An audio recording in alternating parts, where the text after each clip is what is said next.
بسم الله الرحمن الرحيم الحمد لله رب العالمين وصلى الله وسلم وبارك على عبدك ورسولك محمد وعلى آله وأصحابه أجمعين ثم أما بعد إخوة الكرام السلام عليكم ورحمة الله وبركاته. إخوة الكرام Inch'Allah, aujourd'hui on va aborder un sujet qui est très intéressant quant au fait de savoir par rapport justement à la tombe. Est-ce que la personne qui est dans la tombe, fil qabr, fil barzakh, dans le monde intermédiaire, est-ce que finalement elle voit le paradis ou pas? Est-ce qu'elle entre au paradis ou pas depuis la tombe?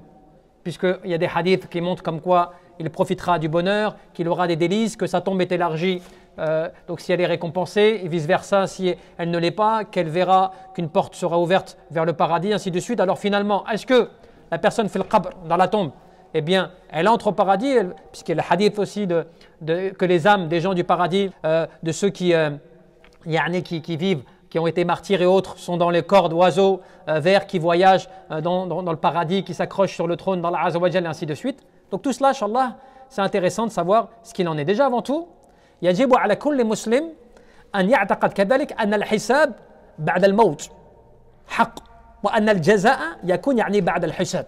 Avant tout, il faut être certain, il faut le croire avec certitude que les comptes vont se faire après la mort, que c'est une vérité. Et que la récompense se fera après les comptes, c'est-à-dire après que tu aies été présenté à Allah subhanahu wa ta'ala. Allah Jalla fi'ala nous dit que certes, de ton Seigneur, eh bien, nous les interrogerons, dit certes ton Seigneur, les interrogeront tous. Et par rapport donc à ce qu'ils ont fait. Allah Jalla fi'ala, فَنَسْأَلَنَّ الَّذِينَ أُرْسِلَ إِلَيْهِمْ وَنَسْأَلَنَّ الْمُرْسَلِينَ. Allah Jalla fi'ala nous certifie, eh bien que certes, qu'ils vont être tous interrogés, c'est-à-dire tous les prophètes et auprès de qui ils ont été envoyés. Ce qui veut dire que, à travers cela, ce compte-là, cela va venir après justement, eh bien, la mort.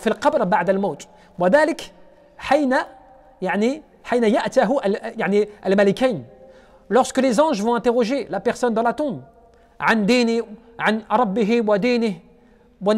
lorsque les gens viendront dans la tombe et qui demanderont à la personne Man Rabbuk wa ma dinak wa man nabiyuk, ils vont interroger quel est ton Seigneur, quelle est ta religion, quel est ton prophète. Et donc cela eh bien, se passe dans la tombe comme cela a été apporté dans les hadiths. Wa hiya fitnatul qabr, c'est donc l'épreuve dans la tombe allati amara an-nabi sallallahu alayhi wa sallam, que le prophète sallallahu alayhi wa sallam nous a indiqué.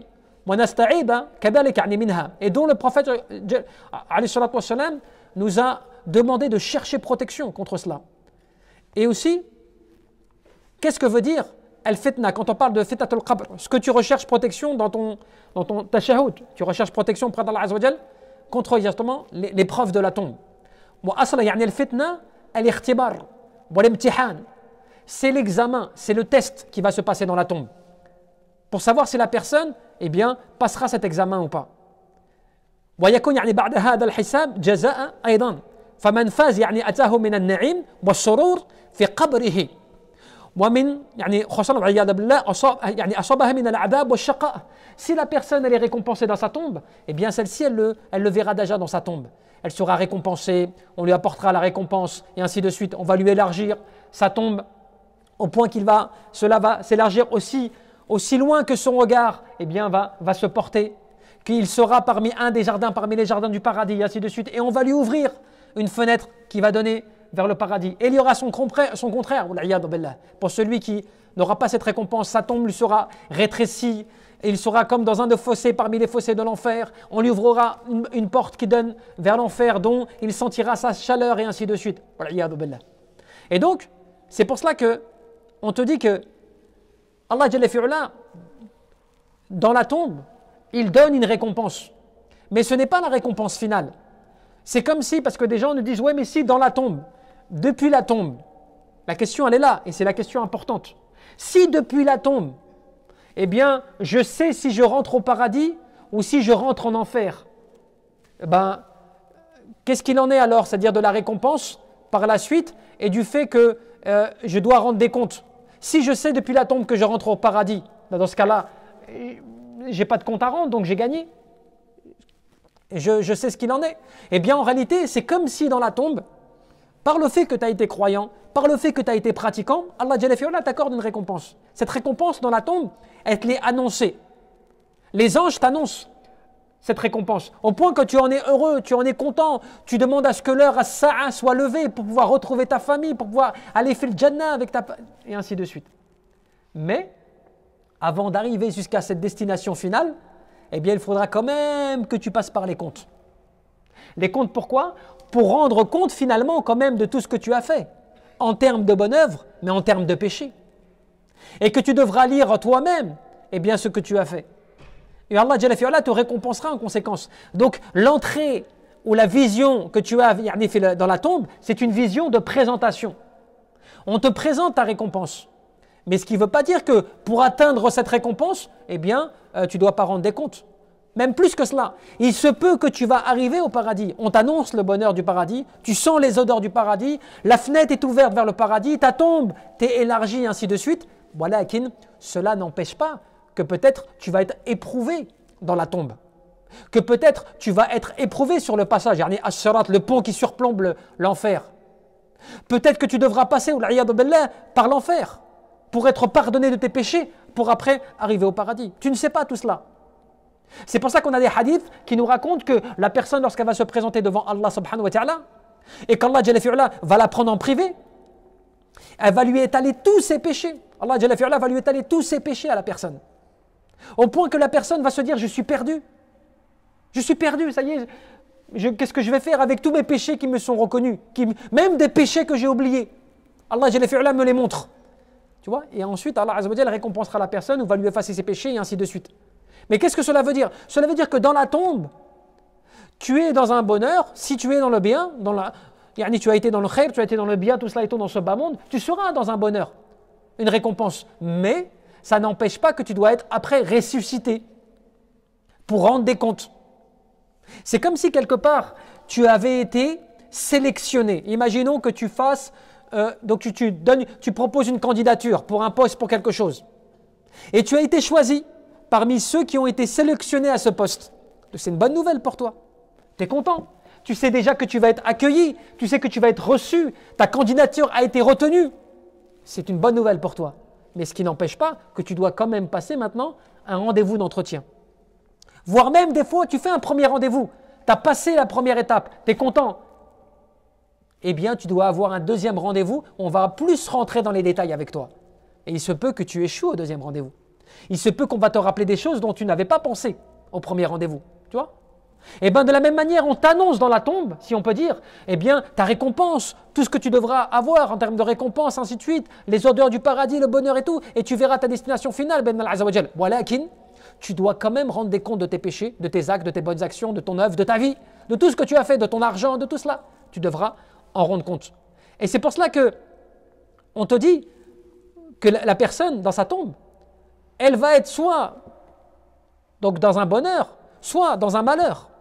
النار يعرضون عليها غدوا وعشيا ويوم يقوم الساعة أدخلوا آل فرعون أشد العذاب. Quand Allah Jalla fi'ala te parle de ceux qui subiront la punition, il te dit le feu leur sera exposé de jour comme de nuit. Quand tu vois ceux qui te disent oui, il n'y a pas de preuve dans le Coran, il n'y a pas de preuve dans le Coran du châtiment de la tombe. Il n'y a pas de preuve dans le Coran que tu seras interrogé dans la tombe. Il n'y a pas de preuve dans le Coran que tu seras éprouvé dans la tombe. Ceux qui te disent cela. Et qui te disent, oui, moi je me réfère au Coran. Tu vois? Je me réfère au Coran. Oui, les hadiths, ok, d'accord, j'ai vu dans les hadiths, il y a plein de détails. Voilà que dans le Coran, il n'y a pas. Eh bien, voici une preuve déjà. Dans ce verset où Allah Jalla fi'ala te dit clairement, nous allons leur exposer le feu. Le matin comme le soir. Et cela jusqu'à ce que l'heure dernière ne se lève. Qu'est-ce que cela veut dire? Que tu n'es pas encore rentré dans l'enfer. Tu n'as pas été encore, tu vois, mis dans ta destination finale. Puisqu'Allah Jalla fi'ala te dit le jour où nous allons lever l'heure. Donc cela veut dire que tu n'es pas encore dans la destination finale. Donc cela veut dire, on leur dira quoi à ces gens-là? Entrez maintenant avec les gens de Pharaon pour subir le châtiment. Donc cela veut dire que ça ne s'est pas encore passé pour les gens de la tombe. Voilà des preuves, et on a plein de preuves. Tu vois, vous courez après les richesses ou les richesses de ce bas monde, vous distrayez jusqu'au jour où vous allez visiter les tombes. Visiter les tombes. Quand tu visites quelqu'un, Est-ce que tu y restes tout le temps, toute ta vie? Est-ce que tu y vis toute ta vie quand tu visites quelqu'un? Non, le principe, l'asl, yani fil lugha, dans le principe, si tu fais une visite, tu sais que c'est un passage, c'est temporaire, tu ne vas pas y rester. Mais Allah Jalla fi'ala donc a mentionné par rapport à la tombe que c'est une visite. Ce n'est pas une demeure finale, c'est une visite. Donc cela veut dire tu es de passage dans la tombe pour après rendre des comptes finaux, tu vois, par rapport à cela. Et c'est pour ça que Uthman radhiyallahu anhu, كان عثمان إذا وقف على قبري بكى حتى يبل لحيته. Uthman, lorsqu'il se tenait devant une tombe, il se mettait à pleurer, au point que sa barbe, elle était mouillée de pleurs. Ça touchait même le sol. Et les gens se sont dit, فَقِيلَ لَهُ يَا أَمِرَ الْمُؤْمِنِينَ, ô émir des croyants, تُذَكِّرُ الْجَنَّةَ وَالنَّارَ فَلَا تَبْكِي وَتَبْكِي مِنْ هَذَا. Ils lui ont posé la question, ils lui ont dit, ô émir des croyants, tu pleures pour cela, c'est-à-dire tu pleures pour le fait de te présenter devant une tombe. Qu'est-ce qui te fait pleurer? Alors que des fois tu nous mentionnes le paradis et l'enfer, tu ne pleures pas. Et là tu pleures pour cela. Donc ils n'ont pas compris les gens. Et qu'est-ce qu'il dit? فَقَالَ إِنَّ رَسُولَ اللَّهِ صلى الله عليه وسلم إِنَّ الْقَبْرَ أَوَّلُ منزل يعني منزل من منازل الآخرة. Qu'est-ce qu'il a dit? Parce que certes la tombe est la première demeure de l'au-delà. فَإِنْ نَجَا مِنْهُ فَمَا بَعْدَهُ أَيْسَرُ مِنْهُ. Celui qui passe cette première étape, eh bien la suite lui sera plus facile. Mais celui qui passe cette première étape, donc de quoi? Cette première étape de la tombe, la suite sera encore plus dure pour lui. Donc cela veut dire que tu passes une étape, tu passes un examen, tu passes un test, qu'est la tombe. Après la résurrection. وهو الحساب العظيم الذي يميز يعني فيه بين أهل الجنة والنار. Pourquoi tu es ressuscité? Parce que tu dois rendre des comptes.